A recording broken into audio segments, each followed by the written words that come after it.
Welcome back. After a series of unsuccessful relationships, songstress Tamar Braxton has found herself in space where she is unafraid to ask hard questions in her search for Mr. Right. The 45-year-old TV personality returned to The Breakfast Club as a guest host on March 10, where she discussed the value of her time and why she's no longer tiptoeing over uncomfortable conversations when dating. "You can't waste my time, like I don't have a lot of it," she told DJ Envy and Charlemagne the God.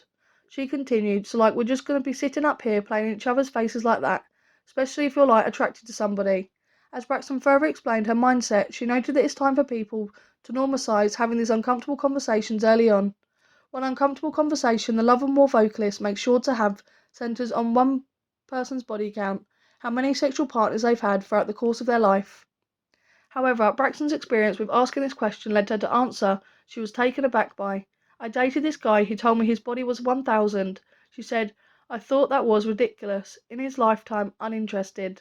Braxton's statement quickly received side comments from Charlemagne who deemed this as ridiculous and disgusting. "First of all, he don't know math. Ain't no way he slept with no 1,000 women," he said. When DJ Envy asked Braxton if the specific guy fell into the category of an athlete or magician, she gave clarity on the type of guy that she typically goes for. "I like different kind of men. I like lawyers and doctors and executives and things like that," she confessed.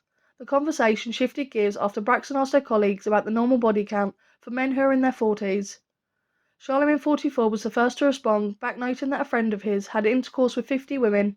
"I'm like, do you know how much 50 women is?" he said, while Braxton agreed. DJ Envy once again asked about the type of career Charlemagne's friend has, which made Braxton question why the 45-year-old wanted to know. "The reason I ask is because if you're usually, I'm probably not going to put it on anybody," he said, "but if you're a magician or you're an athlete, you travel from city to city, and a lot of times they knock off chips in different cities, so I would think that their body count would be a lot higher." As this particular bit came to a close, the trio touched on how large of a number 100 is for a body count. "I was thinking like, if I'm in the Best Buy and it's 100 people in Best Buy, you slept with all of these people," Braxton said. Though she was adamant about her former suitor thinking that 1,000 was a normal number for a man, Charlemagne and Envy both debunked the comment. "You know how you know they're lying, Tamar, when you say to them, if you slept with 1,000 people, how many STDs you have, and they tell you none," Charlemagne said. Braxton has never been one to bite her tongue about the current state of dating world. Earlier this year, she came out men with their laziness and is a now deleted Instagram story. While she's had a few public suitors in the past, it looks as if the next guy that is interested in sweeping Braxton off of her feet will have to come correct, because she is not playing around. Thank you for listening. Please tell us your thoughts.